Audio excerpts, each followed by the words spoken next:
Mesdames, Messieurs, chers téléspectateurs, bonjour. Je suis Romaric Enfoua, journaliste à Abidjan. Parti pour mieux rester.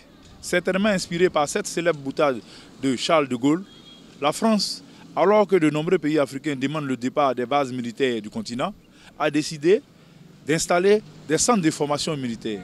Cette stratégie n'est-elle pas une couverture pour la France afin d'éviter les critiques et se maintenir sur le continent dans le but de toujours rester dans le jeu? Nous avons promené notre micro dans les rues d'Abidjan pour avoir l'avis des Ivoiriens sur le sujet.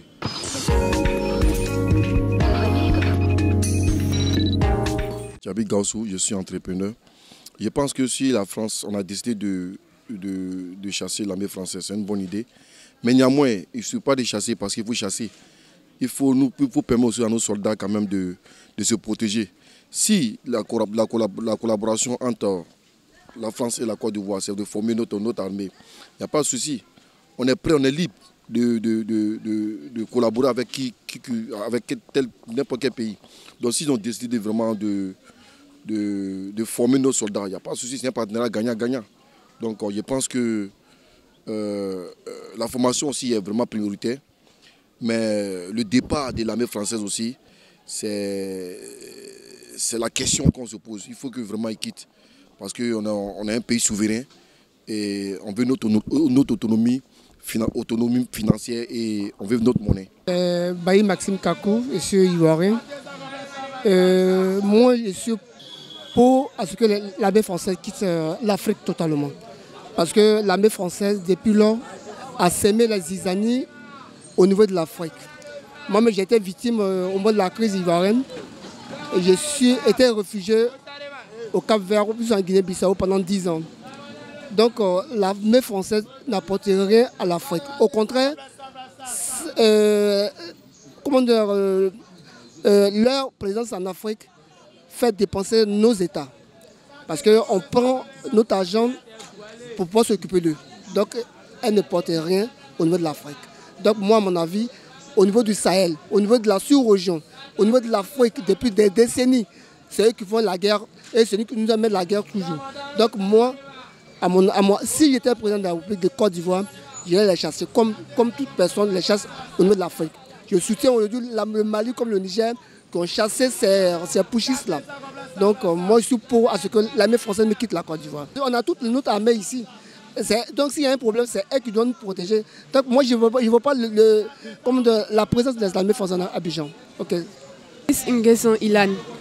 À mon avis, je pense que c'est une stratégie pour s'implanter.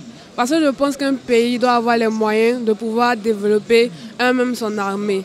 Donc pour moi, c'est une manière de s'implanter dans le pays. Elle veut toujours viser pour rester. Elle veut être toujours au devant et être la première. Parce que étant donné qu'elle est encore là, elle sera toujours celle qui va toujours primer sur les décisions du pays. Donc c'est toujours une ruse pour rester. Didier Jérémy, je suis technicien labo. Je pense pour ma part la présence de l'armée française ici en Côte d'Ivoire, plus particulièrement généralement en Afrique, elle n'a plus lieu d'être. Parce que nous sommes depuis 1960, je pense que la Côte d'Ivoire a eu son indépendance, plus particulièrement les pays africains ont eu leur indépendance. Et donc l'armée africaine est mature aujourd'hui pour assurer sa propre sécurité. Elle a eu des formations plus ou moins dans des pays occidentaux. Donc du coup, elles sont revenues avec de la connaissance pour sécuriser plus ou moins ces pays limitrophes. Donc je ne vois pratiquement pas pourquoi l'armée française veut véritablement toujours rester sur le sol africain pour essayer de sécuriser. Or, aujourd'hui, nous avons vu plus ou moins des guerres qui ont eu lieu en présence de ces armées-là. Donc, du coup, notre part, nous, en Afrique, aujourd'hui, nous n'avons plus confiance à cette armée française. Nous disons que même certainement, elle est à la base des crises qui secouent précisément l'Afrique. Donc, je pense que notre armée est aguerrie aujourd'hui à faire face à ces différentes fléaux qui sont les terroristes. Donc, la France, aujourd'hui, doit essayer de revoir sa politique étrangère et sa politique de sécurité ici en Côte d'Ivoire plus particulièrement et en Afrique généralement. Donc sa présence ici, pour moi, elle est inutile. Elle essaie de s'adapter au climat politique, au socio-politique en Afrique ici. Quand on parle du départ de la France, la France va toujours des alibis pour essayer de combiner pour ne pas il va essayer de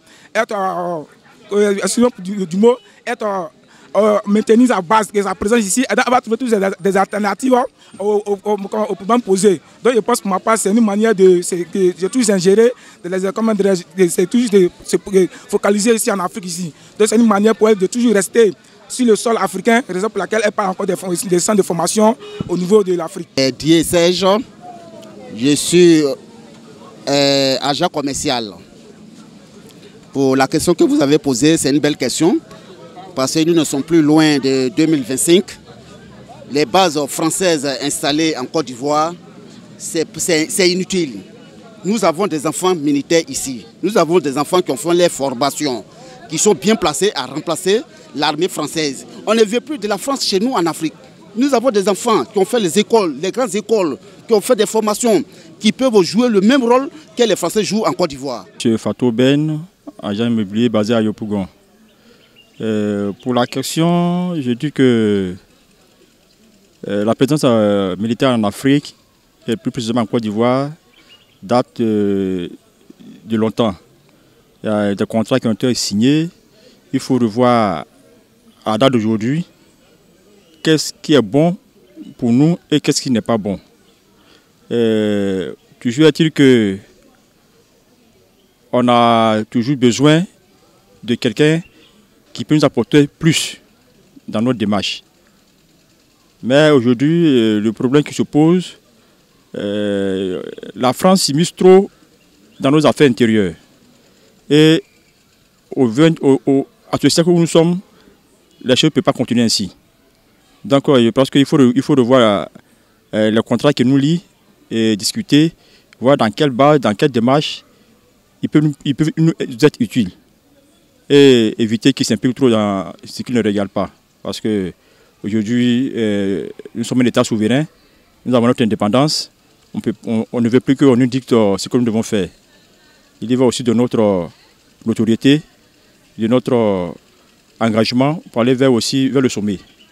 Donc je dis que la présence militaire en Afrique, il faut revoir les contrats que nous avons signés depuis lors pour que les choses puissent avancer.